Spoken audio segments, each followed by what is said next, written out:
गंभीर विषय हैं तो उन पर विमर्श कर रहे हैं। सारे सांसद जो हैं विपक्ष के, वो ये समझने की कोशिश कर रहे थे डॉक्टर अजय आलोक कि मुस्लिम समुदाय के सामने इस वक्त क्या परेशानियां हैं, ताकि वही मुद्दे वो संसद में उठा पाए। अब आप इसको सांप्रदायिक क्यों कह रहे हैं?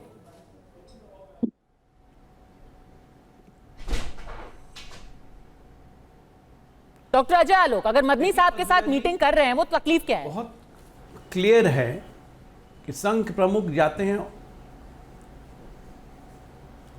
नहीं, हमें कोई तकलीफ नहीं है, ऐसी मीटिंग तो चलती रहेगी, लेकिन मीटिंग का मकसद जानना बहुत ज़रूरी होता है।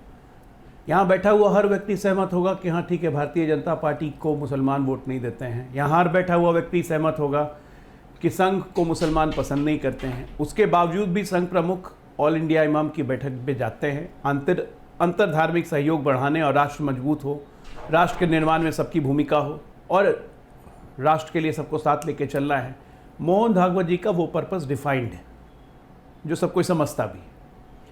UEM Jaipur is a perfect target for prospective students aspiring for good jobs, good education with future-ready skills. लेकिन ये जो मदनी जी के कॉल पे जो मीटिंग हुई है, ये प्योरली विशुद्ध राजनीति का, वो कह भी रहे हैं कि देश में आज जो हालात हैं वो राजनीति की वजह से है। किसकी राजनीति की वजह से? किसकी राजनीति की वजह से? आज जो देश की राजनीति हो रही है उससे इनको क्या दिक्कत हो रही है? क्योंकि ये विपक्ष में आ गए। आज जो देश में है खराब काम अच्छे हो रहे हैं तो उससे इनको क्या दिक्कत हो रही है? क्योंकि ये खराब काम करने की आदत लगी हुई थी।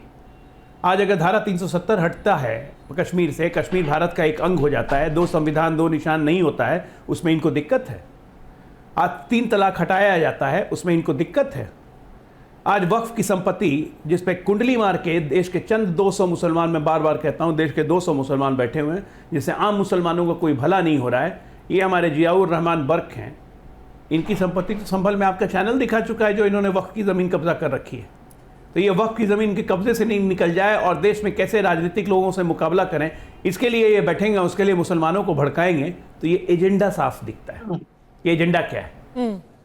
एजेंडा है कि मुसलमान वोटों को भड़काने की एक कोशिश है। दूसरी कोशिश ये है कि मुसलमान कहीं कांग्रेस की तरफ अट्रैक्ट नहीं हो जाए। इसलिए देखिए यहाँ पे सपाई काफ़ी बैठे हुए हैं कि इमरान मसूद को छोड़ के मुसलमान कहीं कांग्रेस की तरफ टोटल अट्रैक्ट नहीं हो जाए, जो देश में एक ट्रेंड चल रहा है। तो ये आपसी इनसिक्योरिटी है, इससे हमारा कोई मतलब नहीं। इससे इस मीटिंग में देश का कोई भला नहीं होने जा रहा है। एक से एक लोग बैठे हुए हैं जो देश विरोधी काम करते हैं, देश विरोधी बयान करते हैं, जिनका शरीयत में ज़्यादा यकीन है, संविधान में यकीन नहीं है। उस पर बात नहीं करेंगे यहाँ जितने लोग बैठे हुए हैं।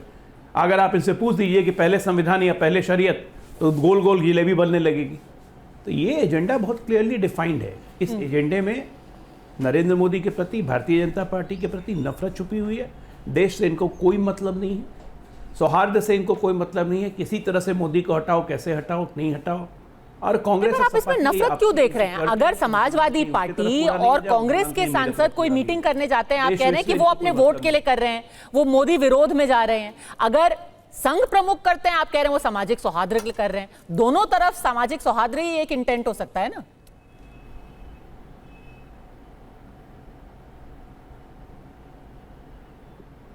डॉक्टर अजय आलोक, देखिए संघ प्रमुख का मैंने सीधा बोला कि ये बताते हुए आपको बोला कि देश में एक आम परसेप्शन बैठा हुआ है।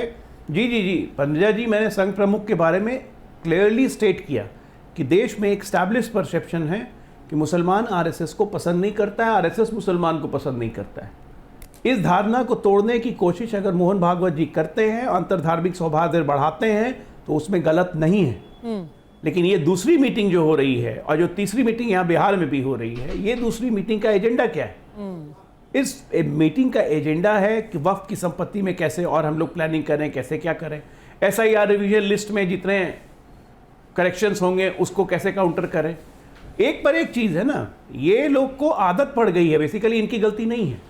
राजनीतिक दलों ने ऐसा गंदी आदत का लत लगा दिया है पिछले 60 साल से कि ये जानते हैं कि हम अपने हिसाब से कर लेते थे। शाहबानो का केस देख लीजिए, अमेंडमेंट देख लीजिए, इमरजेंसी के दौरान किया हुआ काम देख लीजिए, कम्युनल कोड बिल जो 2013 में ला रहे थे इनके हिसाब से, वो देख लीजिए। तो कांग्रेस ने इनकी लत खराब कर दी। अब उस लत खराब होने के कारण इनको लगता है कि हमारे हिसाब से चलेगा।